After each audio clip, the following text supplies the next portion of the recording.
Alors, on va parler de classe inversée a priori. Oui. Alors, il s'agit de quoi exactement? D'où ça vient? Alors, l'aventure, je l'ai démarrée il y a une dizaine d'années. C'est-à-dire, j'ai monté un premier site internet parce que je voulais un petit peu modifier le rapport entre les élèves et la posture du prof. Et j'avais pour ça créé des scénarios pédagogiques dans lesquels les personnages étaient des personnages de bande dessinée. Il y avait les Schtroumpfs, il y avait Tintin, Gaston Lagaffe, Capitaine Flamme, etc. Et donc moi j'étais simplement l'intermédiaire entre ce personnage qui interrogeait les élèves et les élèves. J'ai fait ça pendant 5-6 ans, ça marchait assez bien puisque du coup moi j'étais à côté des élèves et non plus en frontal pour leur faire des cours. Puis ensuite j'ai rajouté des forums, des systèmes, etc. C'était devenu un site un petit peu trop complexe. Et donc, il y a 3 ans, je suis reparti sur un site internet très simple. C'est-à-dire, je suis parti sur un bureau virtuel dans lequel les élèves pouvaient aller consulter des ressources. Donc, j'ai monté ma plateforme, ça marchait assez bien pour faire de ce que Marcel Lebrun disait l'enseignement hybride. C'est-à-dire qu'on peut consulter des ressources en classe et à la maison. Et puis, parallèlement à ça, sur Twitter, je m'aperçois qu'il parlait des flipped classroom, qu'on en disait du bien. Et je m'apercevais que ma plateforme était complètement adaptée à ça. Ce qui fait qu'à la rentrée, je décide de franchir le pas avec mes 3e. Et je leur annonce que je ne fais plus cours, je n'écris plus au tableau. Et on expliquait effectivement que dans un cours magistral, s'adresser à 30 élèves en même temps, on ne peut pas s'adresser avec le même message à 30 élèves en même temps. Donc moi, je vais individualiser, on va travailler en îlot, on va modifier l'aménagement de la classe. Et du coup, moi, je vais produire des ressources, je vais en chercher, je vais les mettre à la disposition. Et puis en classe, on va collaborer, coopérer, construire la trace écrite. Et moi, je vais être là pour animer, accompagner et aider les groupes. Et ça me permet en plus d'individualiser très rapidement ceux qui ont des difficultés. Et moi, je suis à 100% disponible, puisque maintenant, je n'ai plus besoin de m'adresser à la classe. Alors, la réaction des élèves quand on leur dit voilà, on va plus passer au tableau, et ça, c'est quoi?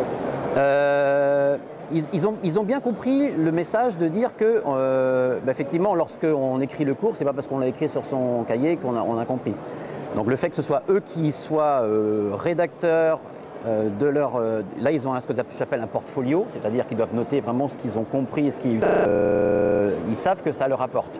Et puis le climat dans la classe change aussi, puisque je n'ai pas besoin de faire de discipline, ils sont en pédagogie active en permanence.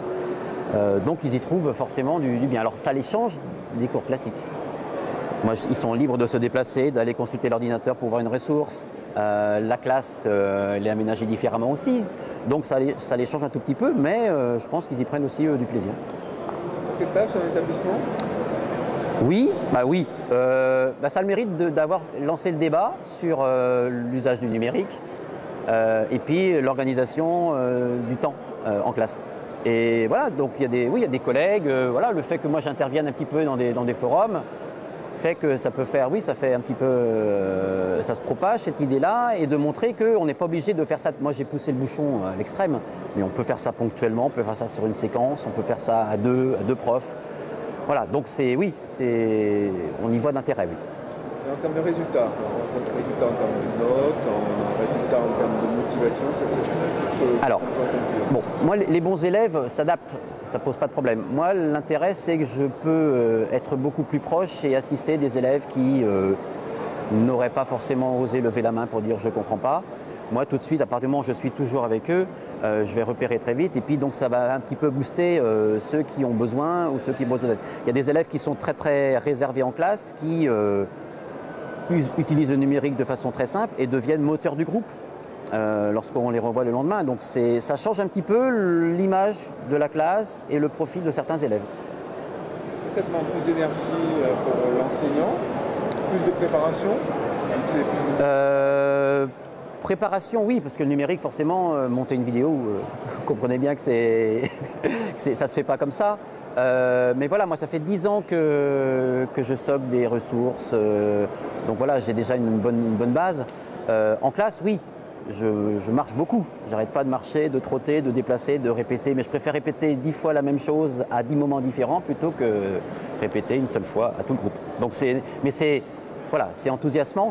Voilà, mon rôle de prof a changé.